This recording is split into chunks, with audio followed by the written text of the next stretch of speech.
बंधु माने आजिर एही कार्यक्रम को आपण मानकु स्वागत। आजिर एही कार्यक्रमटी तुला राशि व्यक्ति विशेष मानक पई बहुत गुरुत्वपूर्ण अटे। कारण तुला राशि व्यक्ति विशेष मानकर जीवन एही महालया अमावास्या ठारू बदलिबाकु जाउछि। कारण एही महालया अमावास्या दिन सूर्य पराग मध्य पडुछि। तेबे एही सूर्य परागटी आमर भारत तथा ओडिसा रे दृश्यमान नहेले मध्य एहार प्रभाव समग्र विश्व ब्रह्मांड उपरे रहिबो। तेणु ग्रह मानकर गोचर रे मध्य किछि परिवर्तन हेबो, जहा फल आपणक जीवन रे मध्य किछि बड़ परिवर्तन हेबाको जाउछि। तो एही महालया अमावास्या ठारू आपणक जीवन रे कोन सब परिवर्तन हेबाको जाउछि से विषय जानिबा पई आपण माने भिडियोटी को स्किप न करी शेष पर्यंत निश्चय देखंतु एवं भिडियोटी को लाइक करी चैनल टी को सब्सक्राइब करी दियंतु। कमेंट बॉक्स रे भक्ति एवं श्रद्धार सहित जय श्री जगन्नाथ जय मां लक्ष्मी निश्चय लिखंतु। तो बंधु माने आसंतु आरंभ करिबा आजिर एही कार्यक्रम को, जहां आपणकर जन्म राशि तथा चंद्र राशि उपरे आधारित अटे। तेबे राशि चक्रर 12 गोटी राशि मध्यरु सप्तम राशि हेउछि तुला राशि एवं तुला राशिर राशिधिपति हेउछंती शुक्र। तो बंधु माने शुक्र आपणकर दशम भावरे गोचर करुथिले, किंतु एही महालया अमावास्या ठारू शुक्र आपणकर एकादश भाव को चलन करिवे, आपणकर लाभ स्थान को चलन करिवे। तो बंधु माने स्वास्थ्य तो आपणकर भल रहिबो, आपणकर इम्यूनिटी सिस्टम मते बहुत भल रहिबो, जेतु शुक्र आपणकर एकादश भावरे लाभ स्थान रे गोचर करूछंती। तेबे शनि आपणकर षष्ठ भावरे गोचर करूछंती। शनि हेउचंती आपणकर पंचम भावर अधिपति। पंचम भावटी होइथाय पेटर भाव। तो एही समय आपणकर टिके स्टमक रिलेटेड प्रॉब्लम देखा जाय पारे। तेणु आपणको आपणकर खाद्य पेय उपरे टिके विशेष ध्यान रखिबार अछि। किंतु शुक्र आपणकर एकादश भावरे बहुत भल स्थिति रे थिबा कारणरो आपणकर इम्यूनिटी सिस्टम स्ट्रांग रहिबो एवं जदि भी आपणकर किछि स्वास्थ्य जनित समस्या हुए तो शीघ्र आपणकर देह सुस्थ होई जिवो। एबे आसंतु जानिबा आपणकर शिक्षा क्षेत्र किपरि रहिबो एही महालया अमावास्या परठारु। तो बंधु माने कुंडलीर पंचम भावटी होइथाय शिक्षार भाव। आपणक पंचम भावर अधिपति हेउछंती शनि। शनि आपणकर षष्ठ भावरे गोचर करूछंती एवं आपणकर पंचम भावरे गोचर करूछंती राहु। तो बंधु माने राहु हेउछंती मुंड विहीन ग्रह, भ्रमित ग्रह, छाया ग्रह। तो निश्चित भावरे राहु आपणक मनरे कन्फ्यूजन क्रिएट कराइबे। आपणकर शिक्षा क्षेत्र रे आपण जहा पढुचंती, आपण जहा भी डिसीजन नेबा पई जाउचंती, सेथिरे आपण टिके कन्फ्यूज होई पारंती। तेबे जेहेतु शनिंकर स्थिति भल रहु नाही एवं आपणकर पंचम भावरे राहु गोचर करूचंती, तो आमे जदि आपणकर शिक्षा कथा कहिबा को जिबा तो शिक्षा क्षेत्र आपणकर एवरेज रहिबो एवं जदि एही अमावास्या परठारो आपणकर कोनोसी एग्जाम अछि तो एग्जाम मध्य आपणक पई एवरेज रहिबो।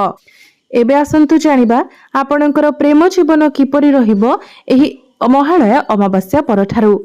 तो बंधु माने कुंडलीर पंचम भावटी आपणकर शिक्षार भाव हेबा सहित पंचम भावटी मध्य होइथाय आपणकर प्रेम जीवनर भाव।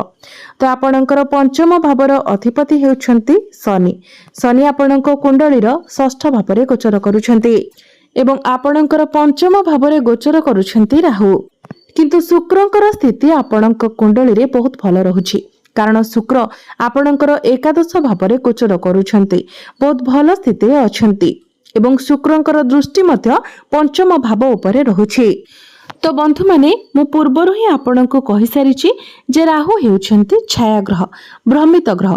तेणु राहु जेहेतु आपणकर पंचम भावरे अछंती, तेणु आपणक मनरे राहु भ्रम सृष्टि करि पारंती। तो राहुको कारणरो आपणक मध्यरे छोट छोट कथा को नेकी मिसअंडरस्टैंडिंग, मिसकम्युनिकेशन होई पारे। जेउठारे सेमिति किछि भी कथा नथिबो सेही कथारो ही आपणक मध्यरे कଳି झगड़ा सृष्टि होई पारे। तो आपण जेते पारिबे निजे ही ए सब को अवॉइड करबा पाए चेष्टा करंतु।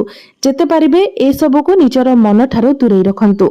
आपण निज भितरे जेते भलो अंडरस्टैंडिंग रखिबे आपणकर प्रेम जीवन सेते भलो रहिबो। जदि आपण छोट छोट कथा को नेकी जुक्ति तर्क करंती, लड़ाई झगड़ा करंती, तो निश्चित भाबरे आपणक मध्यरे समस्या सृष्टि हेबो।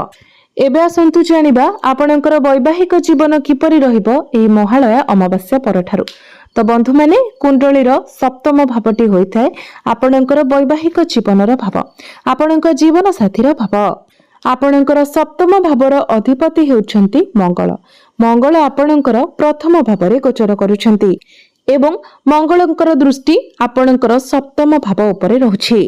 तो निश्चित भावरे एही अमावास्या परठारु आपणकर वैवाहिक जीवन बहुत भल रहिबो, कारण आपणकर सप्तम भावर अधिपति आपणकर प्रथम भावरे रही आपणकर सप्तम भावको ही देखिबे।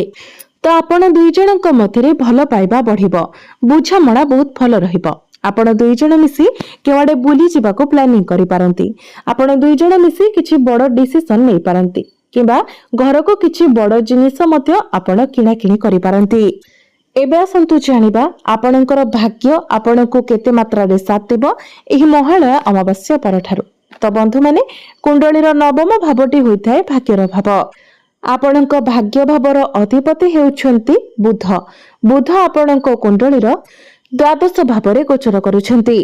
तेबे द्वादश भावरे बुध निजर स्वराशि रे उच्चस्थ होई जाइछंती। तेणु वैदेशिक गतिविधि आपको लाभ प्राप्ति हेबो। जदि आपण विदेश रे रही काम कार्य करूछंती तो सेथिरे आपण लाभान्वित हेबे, किंबा जदि आपण विदेश यात्रा करबाको चाहुतिले तो आपणकर विदेश यात्रार स्वप्न मध्य पूर्ण हेबो। तो यही महालय अमावास्या परठारु आपणको आपणक भाग्यर संपूर्ण भावरे साथ मिलिबो। तेणु भाग्य संबंधित आपण जहाँ भी कार्य करबाको चाहुचंती ताहा आपण करि परिबे। जदि आपण किछि बड़ कार्य आरंभ करबाको चाहुचंती, किछि बड़ डिसिजन नेबा पई चाहुचंती, किछि बड़ जिनिस किणाकिणी करबाको चाहुचंती, आपणकर कोनोसी मीटिंग किबा डील होइछि तो प्रत्येक क्षेत्र रे आपणको सफलता मिलिबो। जदि आपण किछि बड़ इन्वेस्टमेंट करबाको चाहुचंती, शेयर मार्केट, स्टॉक मार्केट ए सब रे इन्वेस्टमेंट करबाको चाहुचंती तो निश्चित भाबरे आपण ताहा करि परिबे। किंबा पूर्वरु जदि आपण कोनोसी क्षेत्र रे इन्वेस्ट करिथिले तो आपणको सेही सब क्षेत्ररु लाभ प्राप्ति हेबो। कारण एही महालय अमावास्या ठारू आपणकर भाग्य भावर अधिपति बुध उच्चस्थ होइछिबे, जहाँ आपणकर भाग्य को नेकी आपणको बहुत शुभ फल प्रदान करिबो। एबे आसंतु जानिबा आपणकर क्यारियर, आपणकर कार्य क्षेत्र किपरि रहिबो एही महालय अमावास्या परठारू। तो बंधु माने कुंडलीर दशम भावटी होइताय क्यारियर भाव, कार्य क्षेत्रर भाव। आपणकर दशम भावर अधिपति हेउछंती चंद्रमा, जे कि प्रति 2 दिन रे निजर राशि परिवर्तन करिथांती। तेबे एही महालय अमावास्या ठारू आपणकर राशिर अधिपति शुक्र एकादश भावरे गोचर करिबे। तो चाकरी क्षेत्र रे आपणकर प्रमोशन हेबार योग बनुछि, आपणकर दरमा वृद्धि हेबार मध्य योग बनुछि।